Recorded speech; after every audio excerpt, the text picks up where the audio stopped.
말씀 내용이 무엇인지 아시겠어요? 네, 알겠죠? 뭐 염소가 나오고 양이 나오고 오른편이 나오고 왼편이 나오고, 근데 어쨌든 중요한 건 심판받는 거예요. 그쵸? 심판에 따라서 하나는 영원한 형벌에 들어가고 하나는 영원한 형벌에 들어가지 않는 것이죠. 그쵸? 그쵸? 네. 오늘 말씀은 여러분 사도행전 8주차 내용이에요. 그 8주차 뭐죠? 저리로서 산자와 죽은 자를 심판하시리니. 이번 주 토요일 날 말씀을 준비하고 있는데, 서현이, 서희, 서아 걔네들이 저한테 톡을 보냈어요. 목사님 뭐 하고 계세요? 그래서 말씀 준비하고 있지. 근데 뭘 준비하니? 사도신경 준비하고 있는데, 그랬더니, 저희는 벌써 끝났는데, 그러더라고요. 자기네는 벌써 설교 끝났어요, 전사님? 예. 그래서 저희는, 우리는 12번 했는데, 지금 이제 8번째 하고 있는데, 그랬더니, 뭔 설교를 그렇게 오래 하세요? 그러더라고요. 뭔 설교를 그렇게 오래 하세요? 그러면서 저에게 장문의 글을 보냈어요. 이 주제로 다음에 연합예배 때 설교를 좀 해주세요. 그러더라고요. 자기들이 한 내용들 쭉. 그래서 북한과 남한이 왜 갈라지게 되었을까요? 뭐 그런 것들. 그런데 남북한이 갈라진 걸 하나님 가만히 두고 보고 계신 것일까요? 뭐 기타 등등을 한 질문을 8가지인가 저희 쭉 보냈더라고요. 여러분들이 설명해 주시면 좋겠습니다. 여러분 잘 지내셨나요? 한 주간 평안하셨어요? 우리 젊은이들 좀 패기도 있고 활기찬 인생을 살았으면 좋겠는데, 아무튼 여러분들 날마다 매일 나아지는 인생 되기를 주님의 이름으로 축복합니다.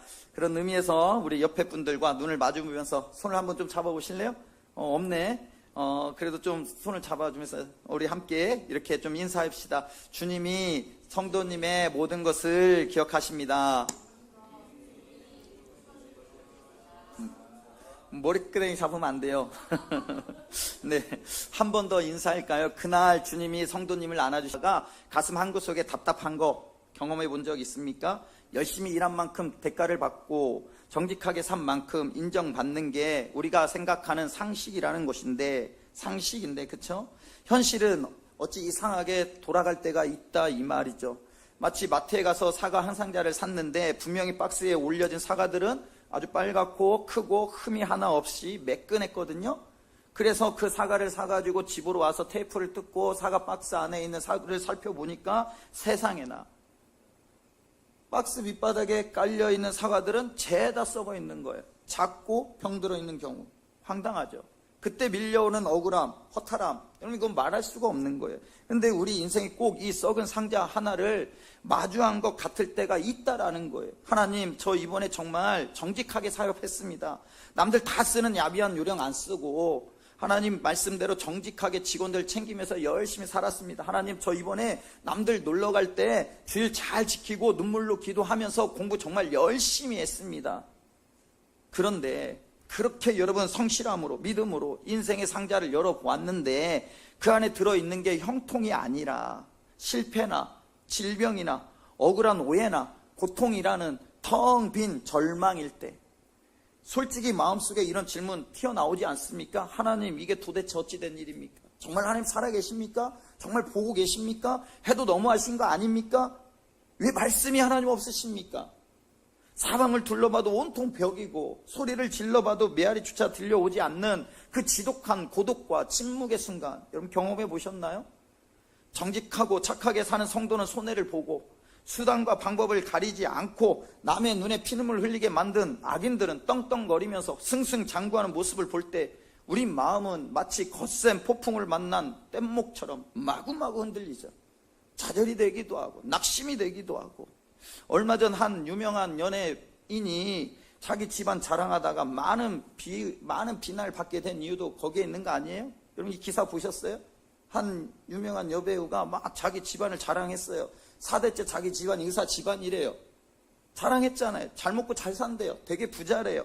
근데 가만히 보니까 그 집안이 여러분 친일파 집안이었던 거예요. 친일 행적을 해서 부를 축적하고, 친일한 집안은 잘 살고 나라를 위해서 희생한 집안은 최저 생계비로 살아야 하는, 심지어 자기 성까지 바꿔서 살아야 되는 그런 암울한 공의가 사라진 듯한 현실, 이 불의한 세상 앞에 속상하지 않을 사람이 도대체 여러분 누가 있겠어요? 그래서 사람들은 이렇게 생각을 하죠. 맞아, 하나님 살아계시다면 세상이 왜 이 모양이야? 하나님 살아계시다면 어떻게 세상이 이럴 수가 있어? 절대적인 진리도 없고 나중에 심판 같은 것도 없어. 그냥 남들보다 먼저 빼앗고 수당 방법 가리지 않고 내 이익 챙기며 사는 게 최고지. 그러니까 친일파처럼 그때 그 행위를 했으니까 잘 사는 거 아니겠어? 근데 여러분, 여기서 한번 생각을 해보십시오. 여기서 한번 생각해 보세요. 만일 정말 세상 사람들의 말대로 역사 끝에 하나님도 없고 하나님의 최종 정산도 없다면, 즉 하나님의 공의로운 심판도 없다면 도대체 무슨 일이 벌어질 거냐 이 말이에요. 도대체 무슨 일이 벌어질까요? 수백만 명의 무고한 어린 아이와 사람들을 잔혹하게 가스로 집어넣어가지고 학살했던 독재자 히틀러나, 밤거리를 밝히겠다고 그리스도인들을 잡아가지고 몸에 기름을 부어서 인간 횃불로 불태워 죽였던 로마 네로 황제 같은 이 악마 같은 인간들의 삶이나, 나라를 팔아먹고 무고한 사람의 희생의 피를 흘리게 했던, 그래서 자기들 떵떵거리며 잘 살았던 그 매국노나, 평생 독립운동하다가 목숨을 잃고 지긋지긋한 가난에서 지금도 헤어나오지 못하고 힘들게 살아가는 사람들, 외로운 이웃을 위해서 자신의 피와 땀을 다 쏟아붓고 이름도 없이 빚도 없이 주님을 위해서 손해보며 희생했던 순교자나 성도들의 삶이 결국 죽어서 여러분 똑같이 차가운 한 줌의 흙으로 허무하게 끝나버린다면, 여러분 이 우주가 얼마나 미쳐 돌아가는 잔인하고 허무한 곳입니까? 우주가 얼마나 잔인하고 미쳐 돌아가는 곳이에요. 만약 그렇다면 기독교 신앙은 단순한 마음의 이한에 불과한 거짓말인 거예요. 우리가 이 자리에 나와서 예배를 드리고 손해를 감수하면서 정직하게 살려고 발버둥치는 이 모든 수고, 심지어 나의 시간을 쪼개가지고 봉사하기 위해서 먼저 안 일어나는 그 몸을 이렇게 세워가지고 눈 비비고 일어나 이곳에 나와 있는 그 모든 수고는 인류 역사상 가장 슬픈 여러분 굶주림이자 비극적인 사기인 거예요. 하지만 오늘 성경은, 그리고 믿음의 선조들이 목숨 걸고 지켜온 사도신경은 세상의 가짜 앞에 만세를 내치면서 마침표를 쾅 하고 찍어버리죠. 아니다, 세속의 허무주의는 틀렸다, 하나님은 결코 침묵하시는 분이 아니다, 진리는 반드시 드러나게 되어 있다, 주님은 반드시 다시 오신다. 마치 진일 행적이 그 한 유명한 여배우 그 자랑으로 다 드러났던 것처럼 반드시 주님은 다시 오신다. 만약 우리의 신앙 고백이 지난번에 살펴보았던 승천에서 끝나버렸다면 기독교는 여러분 현실의 아픔을 모른 척하며 그저 하늘만 멍하니 바라보는 간념적인 이상주의에 그쳤을 거예요. 하지만 사도신경은 기필코 그 다음 문장으로 넘어간다 이 말이에요. 저리로서 산자와 죽은 자를 심판하러 오시리라. 심판하러 오시리라. 따라해 봅시다. 저리로서 산자와 죽은 자를 심판하러 오시리라. 여러분 여기서 도대체 저리로서라는 무슨 말일까요? 저리로서 도대체 어디를 말하는 걸까요? 바로 주님이 올라가신 그 자리를 말하는 거예요. 온 우주와 만물을 한눈에 내려다보시며 다스리시는 하늘 보좌 우편, 우주 최고의 지휘 통제탑, 거기서 만왕의 왕이신 예수님께서 친히 내려오신다라는 거예요. 그러면 왜 그분이 거기서 내려오시냐 이 말이에요. 왜 내려오실까요? 왜 내려오실까요 여러분? 이 땅에서 왜곡되었던 모든 역사의 수수께끼를 완벽하게 풀고 억울하게 눈물을 흘렸던 성도들의 아픔을 닦아주기 위해서, 여러분들이 고민하고 여러분들이 풀리지 않는 그 수수께끼 같은 것들 다 풀어주기 위해서 오신다 이 말이에요. 그리고 세상에 굽어진 저울을 바로잡아서 영원한 정산을 하기 위해서예요. 마태복음 25장 31절 오늘 본문을 한번 보십시오.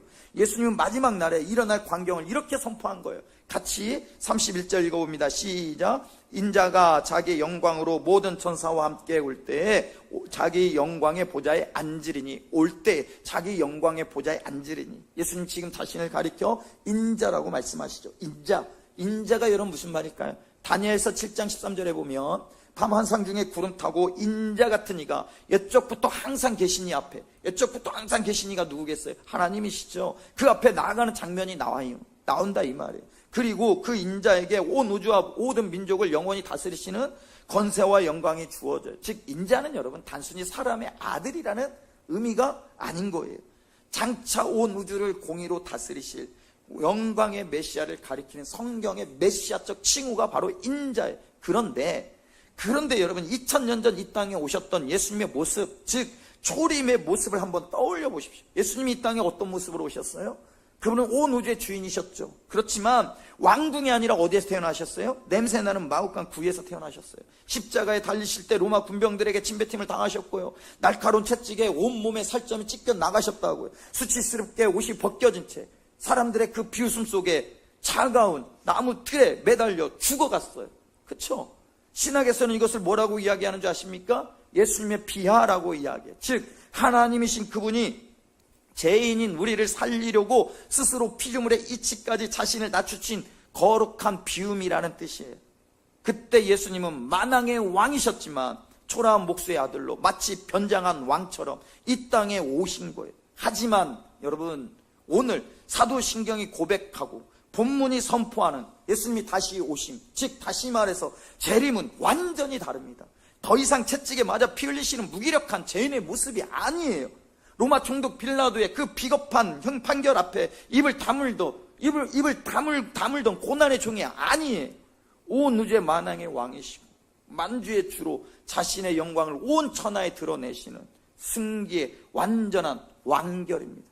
본문은 분명하게 선포합니다. 뭐라고요? 자기 영광의 보좌에 앉으리니. 자기 영광의 보좌에 앉으리니. 여기서 말하는 보좌는 헬라어로 스로누스라고 해요. 이 스로누스는 단순한 여러분 의자가 아니에요. 절대적인 주권, 세상 어떤 가짜 권력도 감히 도전을 내밀 수가 없는 완벽한 우주적 판사봉이 내려지는 최고의 재판정의 왕자인 거예요. 세상의 재판장은요, 아무리 유능한 판사라고 해도 눈앞에 거짓 증언에 속기도 하고요, 권력의 눈치를 보느라고 구분 판결을 내리기도 하죠. 그래서 억울한 죄인이 감옥에 갇히기도 하고, 진짜 죄인은 법망을 유유히 빠져나가는 일이 얼마나 많습니까? 친일파가 청산되지 않은 이유도 거기에 있는 거 아니에요? 자기가 가지고 있는 그 힘을 가지고 거짓말을 통해서. 그래서 친일파가 청산이 되지 않은 거예요. 하지만 우주의 재판관이신 우리 주 예수 그리스도의 보좌는 사탄 마귀의 모함도, 이 세상 그 어떤 독재자의 개변도 단 한마디도 통하지 않는 완벽한, 여러분 절대 공의의 자리입니다. 요즘 시중에 가보면, 아니 요즘 여러분들이 들고 다니는, 여러분들은 없나? 명품 가방, 명품 시계 참 많죠. 여러분도 아는 브랜드 있죠? 명품 뭐 있어요? 야, 오늘 저런 남자랑 결혼해야 돼요. 몰라요? 아니 안 돼. 저런 남자랑 결혼하면 안 돼. 알아야지. 여자들이 좋아하니까. 그쵸? 뭐 있어요? 주영아 뭐 있지? 저런 애랑 결혼해야 돼요. 모르는 여자들이랑 결혼해야 돼요. 모르니까 사달라고 안 할 거 아니에요. 뭐 많잖아요. 루로 시작하는 것들, 사로 시작하는 것들. 예? 사기꾼. 아무튼 있어요. 많잖아요. 들고, 저희 교회 분들도 들고 다니시는 분들 계시고, 저희 사모님도 들고 다니시던데, 가끔. 어떤 사람이 이런 회의 직구를 해가지고 몇 천만 원짜리 명품 가방 하나 샀다고 한번 해보세요. 겉보기에 가죽 질감도 아주 괜찮고, 바느질도 촘촘하고, 브랜드 로고도 완벽하게 딱 박혀 있어요. 전문가가 아닌 이상 아무도 이게 진품인지 가품인지 구별할 수가 없는 거예요. 주인도 신이 나가지고 어깨 메고 다니면서 사람들에게 막 자랑합니다. 이거 엄청나게 비싼 한정판 명품이야. 부럽지? 막 그러면서. 예? 그렇잖아요. 아니, 누가 아니 그랬어요? 저런 분하고 결혼해야 돼요. 저런 분하고 결혼해야 돼요. 그러다 어느 날, 여러분 이 가방을 세계적인 정밀 측정 연구소로 들고 가는 거죠. 그 연구소에는 초정밀 마이크로 저울과 엑스레이 분석기가 놓여 있어요. 이 진품과 가품을 구별하는 기계예요. 사람들 앞에서 자랑하던 그 명품 가방을 이 초정밀 저울 앞에 올리고 엑스레이 레이저를 딱 쏘는 순간 불과 0.1초 만에 모니터에 빨간불이 깜빡이면서 결론이 찍혀 나와요. 감정 결과 정교하게 만들어진 짝퉁. 여러분, 아무리 사람의 눈을 속이고 화려한 포장지로 감싸도 초정밀 저울의 레이저 앞에서는 단 1초도 안 되어서 가짜라는 것이 폭로되어 버리는 거예요. 마찬가지예요. 우리의 인생도. 오늘을 살아가는 수많은 현대인이 세상이라는 화려한 무대 위에서 자신을 명품 포장지로 포장하며 살아가요. 화려한 학벌, 높은 사회적 지위, 넓은 아파트 평수, 고급 승용차, 심지어 교회 안에서 받는 사람들의 그 칭찬과 거룩하게 보이는 종교적 행위라는 포장지로 자신의 겉모습을 멋지게 꾸며요. 이런저런 여러 가지 봉사의 모습으로. 하지만 여러분, 주님이 다시 오시는 재림의 날, 온 우주의 초정밀 저울인 하나님의 공의의 보좌 숨김없이 다 드러나게 됩니다. 우리가 인생을 살다 보면 내 진심이 오해받고 억울한 일 당할 때가 있지요. 내가 주님을 위해 이렇게 헌신하고 남 모르게 피눈물을 흘리며 봉사했는데 사람들은 내 진심을 몰라주고 오히려 비난하는구나. 그때 여러분 절대로 낙심하지 마십시오. 세상에 기울어진 저울은 여러분의 눈물과 진심을 알아주지 못할지 몰라도 마지막 날 영광의 보좌 위에 앉으신 우리 주님의 저울은 단 하나의 억울함도 남기지 않습니다. 완벽하게 측정해서 우리에게 그 이상의 것으로 갚아주실 거예요. 세상의 저울은 무너졌지만 왕의 재판장은 영원한 거예요. 그러므로 우리는 세상의 얄팍한 평판에 흔들릴 이유가 없어요. 그러면 여기서 자연스럽게 질문이 하나 떠올라야 돼요. 어떤 질문이요? 목사님, 정밀한 하나님의 저울 위에 서는 날, 그분이 반드시 다시 이 땅에 오시는 그날, 내가 주님을 만나는 그날, 그분은 과연 무엇을 기준으로 진짜와 가짜를 가려내십니까? 세상의 스펙도 외모도 화려한 경력도 아니라면 왕의 재판장에서 판가름 나는 진짜 판결의 기준, 그건 도대체 무엇입니까? 뭘까요, 여러분? 세상의 명품 포장지가 다 벗겨진 그 자리에서 판가름 나는 영원한 판결의 기준, 도대체 뭘까요? 마태복음 25장 32절과 33절 말씀 한번 보십시오. 같이 읽어봅니다. 시작. 모든 민족을 그 앞에 모으고 각각 구분하기를 목자가 양과 염소를 구분하는 것 같이 하여 양은 그 오른편에 염소는 왼편에 두리라. 예수님이 들려주시는 이 비유를 한번 생각해 보십시오. 실제로 이스라엘 중동의 들판에 가보면 아주 흥미로운 광경을 목격하게 돼요. 낮 동안에 목자가 양과 염소를 들판으로 끌고 나가 풀을 뜯길 때는 양과 염소가 한데 뒤섞여서 어우러져 있어요. 그래서 멀리서 보면 이게 양인지 염소인지 겉보기에 참 비슷해 보여요. 그런데요, 밤이 오고 날이 어두워지면 목자는 아주 익숙하고 단호한 손길로 양과 염소를 정확하게 갈라놓기 시작해요. 왜요? 밤이 되면요, 중동의 들판은 기온이 뚝 떨어져요. 그래서 털이 빽빽하고 따뜻한 양은 야외에서 자도 괜찮지만 추위에 약한 염소는 반드시 따뜻한 그 움팡집이라든지 우리 안에 넣어 주어야 되기 때문에 그래요. 즉 생리적인 특성이 완전히 다르다 이 말이에요. 목자의 음성에 반응하는 성품과 결이 완전히 다른 존재이기 때문에 그런 거예요. 심판의 날 왕의 재판장에서 일어나는 일도 그런 마찬가지예요. 세상이라는 들판에서는, 그리고 교회 안에서는 알곡과 가라지가 참된 성도와 종교인이 함께 뒤섞여 같은 예배당 의자에 앉아 있을 수 있어요. 오늘 이 자리에 참된 성도가 앉아 있을 수도 있고 그렇지 않은 사람이 있을 수 있다 이 말이에요. 알곡이 있을 수도 있고 가라지가 있을 수도 있다 이 말이에요. 똑같이 찬송을 불러요. 똑같이 성경책을 들고 다녀요. 하지만 역사의 밤이 찾아오고 만왕의 왕이 오실 때 예수님은 단 한 치의 오차도 없이 양과 염소를 오른편과 왼편으로 정확하게 갈라놓으십니다. 그러면 목자이신 주님이 양과 염소를 구분하시는 그 결정적인 판결의 기준이 뭐냐라는 거예요.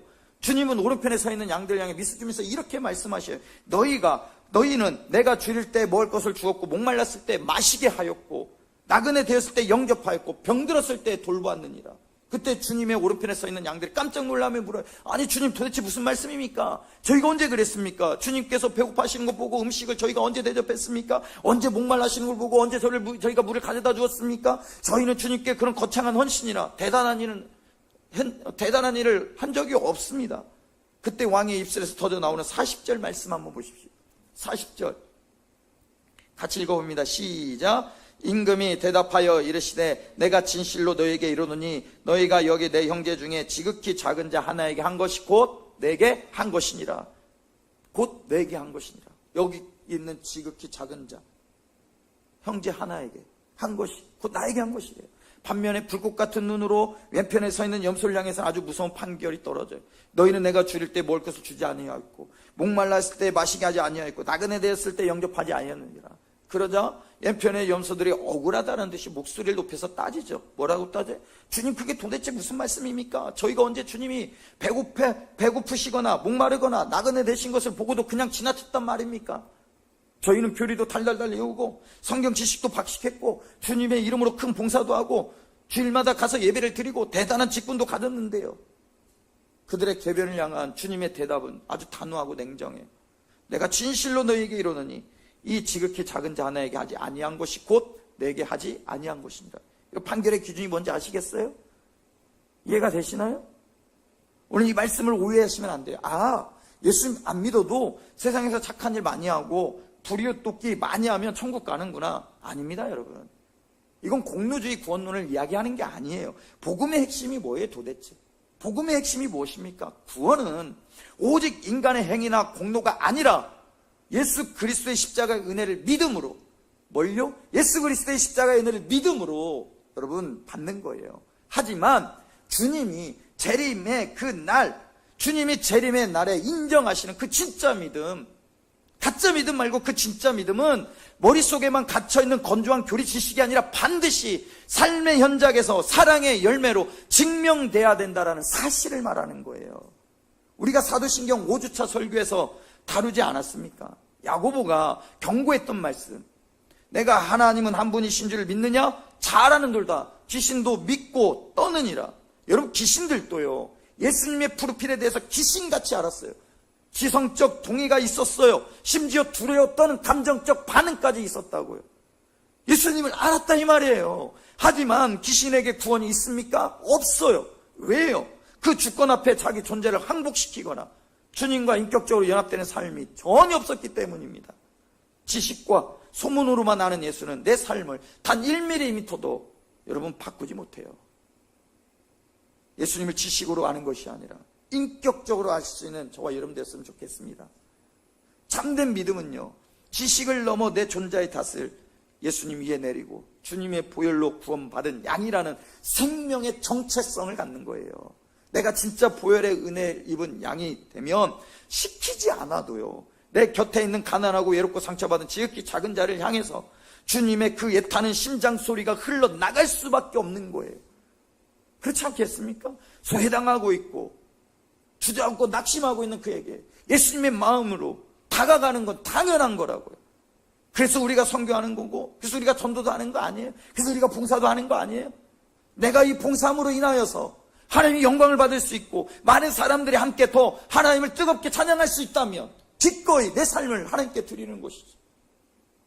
1912년에 인류 역사상 여러분 가장 거대하고 화려하다고 자랑하던 타이타닉호가 캄캄한 밤하늘의 빙산에 부딪혀 바닷속으로 사정없이 침몰해버렸어요. 그때 그 배 1등석 특실 탑승객 중에는 세계적인 철강왕, 금웅의 그 갑부, 대지주들이 타고 있었다고요. 그들의 주머니 속에는 스위스은행 통장, 수십억 원 상당의 기업 주식 문서, 명문 가문의 화려한 신분증이 들어있었어요. 세상 사람들은 그 통장이나 1등석 티켓 하나만 보여주면 어디서나 그들에게 고개를 숙이고 대접을 해주었죠.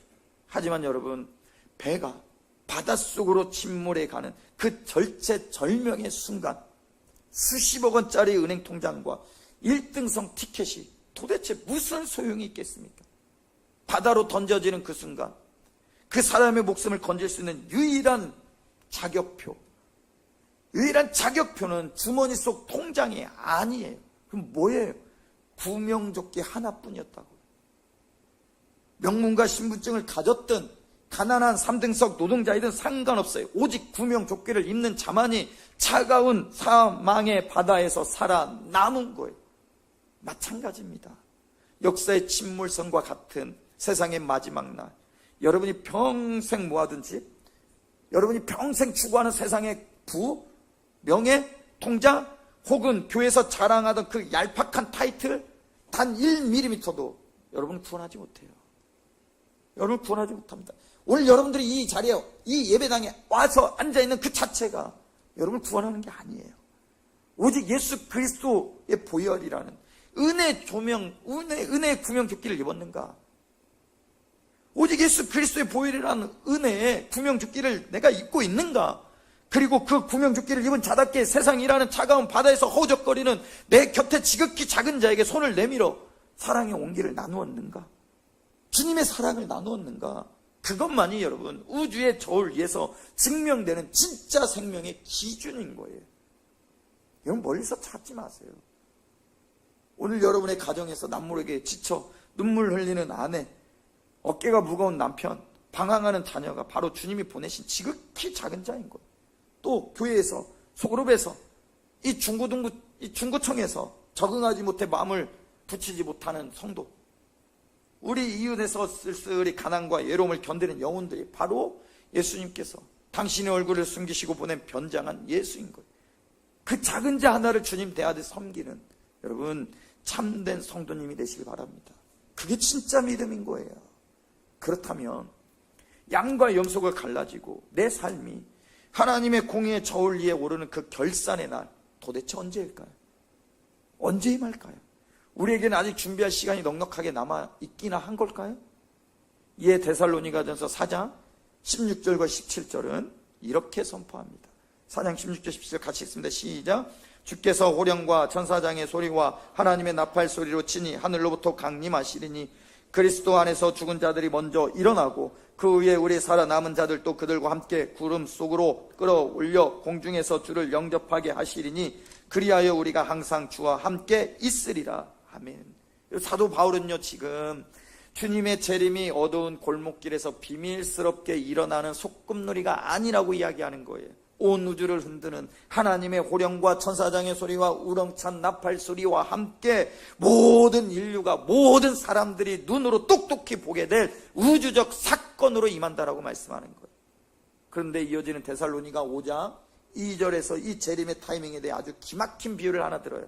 주의 날이 밤에 도둑같이 이룰 줄을 너희 자신이 알기 때문이라.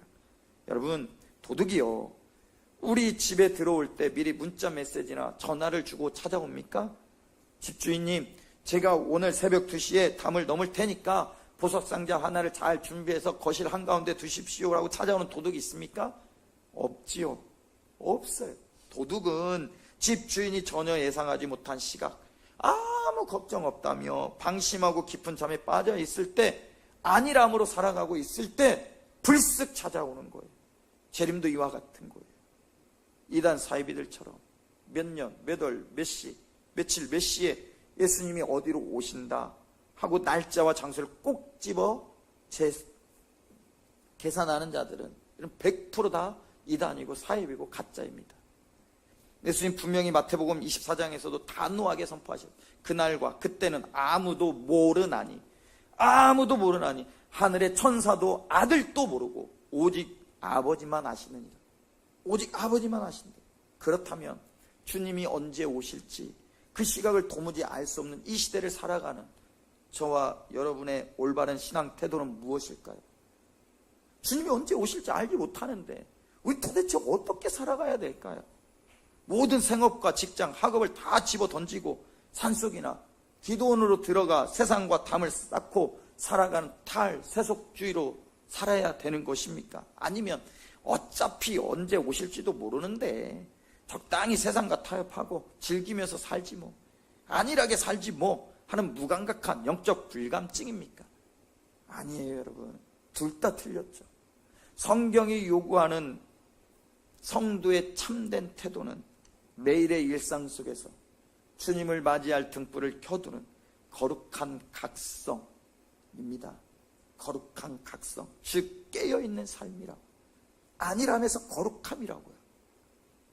어느 고등학교 교실에요, 매번 수업 시간마다 5분 10분씩 늦게 들어오는 대표적인 지각대장이 하나 있었어요. 선생님이 아무리 꾸짖고 타이르고 매를 들어도 소용이 없는 거예요. 학생은 늘 배시 씌우시면서 핑계를 댔어요. 아니 선생님, 오늘 아침에 버스가 늦게 와서요. 아니 선생님, 아침에 늦잠을 자서요. 아니 선생님, 아침에 엄마가 밥을 늦게 차려줘서요. 선생님이 인내하며 기회를 줄 때마다 이 학생은 자기에게 주어진 기회를 너무나 당연하게 생각하면서 늘 핑계만 대고 딴짓을 했어요. 그러던 어느 날 한 학기를 마무리하는 기말고사 시험날이 되었어요. 선생님은 시계를 가만히 보다가 정확히 타종 소리가 딩동댕 하고 울리는 정각 9시가 되는 순간 교실 문을 슬그머니 닫고 열쇠로 털컥하고 잠가버렸어요. 아니나 다를까, 느긋하게 딴짓을 하던 그 지각대장 학생이 종이 치는 소리를 듣고 숨을 헐떡이며 복도를 달려왔죠. 그리고 잠긴 교실의 문고리를 막 흔들면서 창문을 두드렸어요. 선생님, 제발요. 제발 문 좀 한 번만 열어주세요. 저 진짜 1분밖에 안 늦었어요. 한 번만 봐주세요. 이번 딱 한 번만 봐주세요. 그때 잠긴 교실 문 뒤에서 가만히 서 계시던 선생님이 단호한 목소리로 학생에게 이렇게 말했습니다. 얘야, 지난 수개월 동안 너에게 이 교실문은 항상 열려 있었단다. 그동안 내가 너에게 수없이 회개하고 돌이킬 기회를 주었지. 하지만 시험이 시작된 지금은 단 1초가 늦어도 문은 열리지 않는단다. 기회는 항상 있는 것이 아니란다. 기회는 항상 있는 것이 아니란다.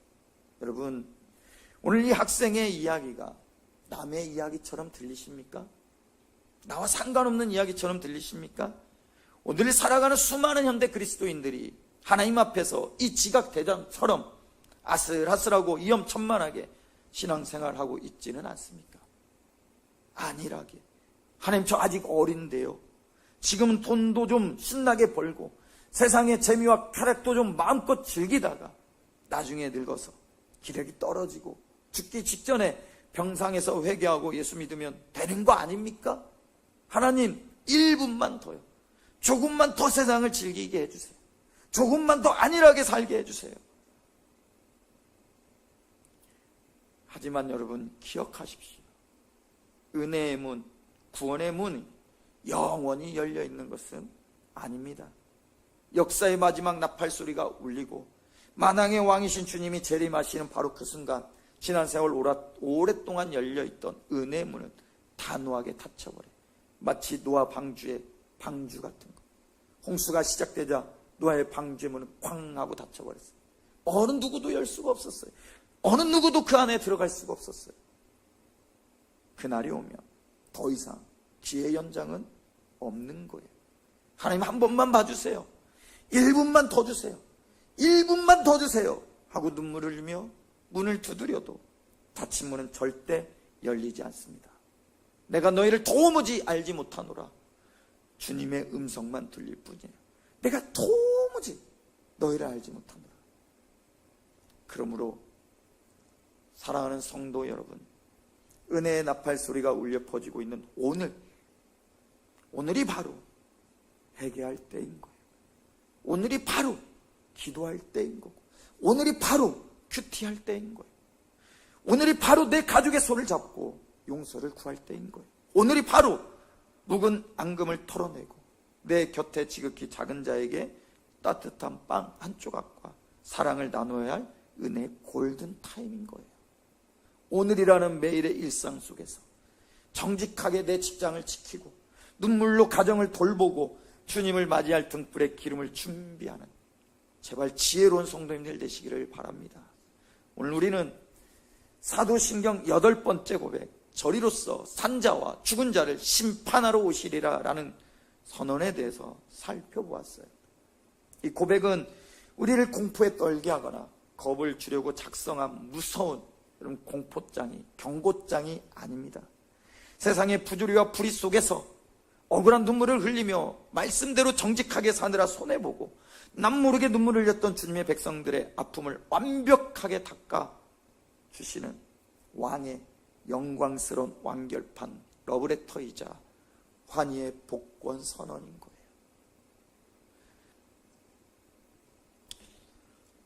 전 세계에서 가장 감동적인 이야기 중 하나인 한국 정쟁 당시 어느 어머니의 실화를 하나 들려드리고 이제 설교를 마칠까 합니다. 1950년 혹독하게 추운 겨울, 일사후퇴 당시 들어보셨어요? 일사후퇴 당시 북한 땅에서 남쪽으로 피난을 내려오던 한 젊은 임산부가 있었어요. 피난길 도중 사방에서 종아리 빗발치고 추위가 가슴을 찢는 다리 밑에서 그 어머니는 홀로 외롭게 아이를 낳을 수밖에 없었어요. 날씨는 영하 20도를 넘나들었고 아이는 이 차가운 바람 속에서 벌벌 떨며 울어댔습니다. 아기를 살릴 길이 아무것도 없었어요. 그 순간 어머니는 망설임 없이 자신이 입고 있던 피 묻은 옷과 외투를 하나씩 벗기 시작했어요. 옷을 다 벗어서 갓 태어난 갓난 아기를 겹겹이 꼭 쌓았고 자신은 얼어붙은 다리 밑바닥에 아기를 품에 안은 채 엎드렸어요. 이렇게 엎드렸다. 어떻게 되었을까요?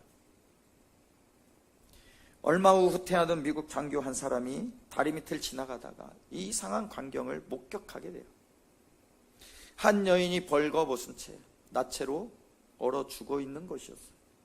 이상하다 싶어서 장교가 그에게 다가갔고, 그 다가간 장교가 여인의 시신을 이렇게 툭 밀쳐봤더니 그 차갑게 얼어붙은 어머니의 품 안에서 갓난아이가 꼼지락꼼지락 거리면서 웃고 있는 게 아니겠습니까?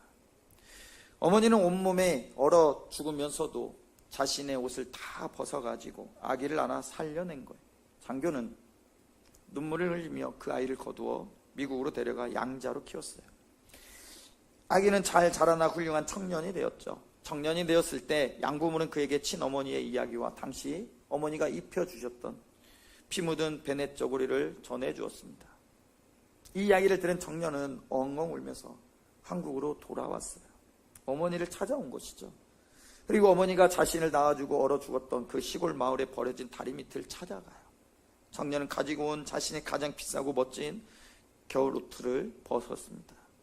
그리고 어머니가 얼어 죽었던 그 차가운 다리 밑 흙바닥 위에 코트를 포근하게 덮어드렸어요. 청년은 무릎 꿇고 눈물을 쏟으며 이렇게 외쳤습니다. 어머니, 날 위해 옷을 다 벗어주셨지요. 날 살리시려고 그 추운 날 벌거벗은 채로 얼어 죽으셨지요.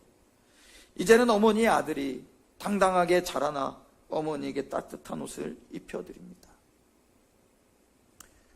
사랑하는 성도 여러분, 이 이야기가 바로 오늘 살아가는 저와 여러분, 그리고 우리를 심판하러 다시 오실 예수 그리스도의 이야기 아닙니까? 2000년 전 십자가에서 우리 주님은 우리의 온갖 죄와 수치와 배신의 오물을 우리 대신 다 뒤집어 쓰고 당신의 옷이 찢기셨어요. 만왕의 왕이신 그분이 스스로 벌거벗기 우신 채 차디찬 무덤의 어둠 속으로 내려가셨죠. 그 거룩한 사랑과 피 흘리심이 있었기에 오늘 저와 여러분이 영원한 생명을 얻어 이 자리에 있는 거 아닙니까? 그렇다면 우리는 여기서 가슴을 치며 질문해야 되지 않을까요? 우리는 여기서 질문해야 되지 않을까요? 그 어머니의 희생으로 목숨을 건진 아들이 장성하여 자신이 가진 가장 따뜻하고 귀한 코트를 벗어 어머니의 차가운 무덤 위에 눈물로 덮어드렸던 것처럼 십자가의 그 말할 수 없는 대속의 은혜를 덧입은 저와 여러분은 장차 다시 오실 우리 왕, 우리 구주 앞에 과연 어떤 사랑의 옷을, 과연 어떤 삶의 열매를 내어 놓으시겠습니까? 그 청년이 자기를 살려준 어머니의 은혜를 평생 잊지 않고 기억했듯이 우리 역시 나를 살리신 십자가의 은혜를 기억하며 살아야지 않겠습니까? 그 은혜에 빚진 자로서 우리가 오늘 내어놓아야 할 사랑의 코트는 여러분 거창한 것이 아닙니다. 바로 주님이 변장하고 찾아오신 내 곁에 지극히 작은 자에게 내어준 따뜻한 손길과 배려, 정직함과 눈물의 헌신입니다. 기억하시기 바랍니다. 주님의 예수님은 우리를 살리기 위해서 십자가에서 모든 것을 벗어주신 고난의 종으로 오셨지만 이제 다시 오실 예수님은 온 우주의 심판관이자 만왕의 왕으로 눈부신 영광의 옷을 입으시고 우리를 향해 당당하게 걸어오십니다. 그날의 주님은 십자가의 은혜를 알고 세상 속에서 묵묵히 내 곁에 작은 자를 품으며 손해보고 눈물을 흘렸던 성도들 향해 두 팔을 벌리시며 이렇게 말씀하실 거예요. 사랑하는 내 아들아, 사랑하는 내 딸아, 내가 세파 속에서 정직하게 사느라 얼마나 고생이 많았느냐. 날 위해 손해보고 내 곁에 작은 자를 위해 내 코트를 내어주느라 얼마나 애를 썼느냐. 이제 내가 내 모든 눈물을 닦아주고 세상이 줄 수 없는 찬란한 부활의 영광의 옷을 영원토록 입혀주마. 그러므로 여러분, 오늘 우리의 가슴 속에 찍혀야 할 것은 절망의 마침표가 아니라 짜증의 소리들이 아니라 찬란한 부활과 재림의 느낌표이고 감사의 고백입니다. 주님이 다시 오시는 그날, 오직 내가 주를 위해 남모르게 흘린 비밀스러운 눈물, 억울함을 참고 내어준 따뜻한 손길, 주를 위해 흘렸던 땀방울들, 내 곁에 지극히 작은 소재 하나를 주님 대하시 섬겼던 그 거룩한 사랑의 열매만이 주님의 보좌 앞에서 보석처럼 영원히 찬란하게 남게 될 것입니다. 오늘 이 시간 우리 마음속에 꼭 쥐고 있던 이기적인 손익계산서를 주님의 십자가 앞에 내려놓기를 바랍니다. 세상에 굽어진 가짜 저울에 속아 살았던 우리의 연약함을 돌이키고 내 곁에서 신음하는 작은 자들의 손을 따뜻하게 잡아주시기를 바랍니다. 그래서 언제 오실지 모를 그 영광의 날을 깨어 준비하며 오늘 우리에게 허락된 삶의 자리에서 좀 마음껏 사랑하고 마음껏 용서하고 마음껏 정직하게 묵묵히 걸어가는 지혜롭고 복된 믿음의 성도들 다 되시기를 주님의 이름으로 간절히 축복합니다. 잠깐 기도하겠습니다.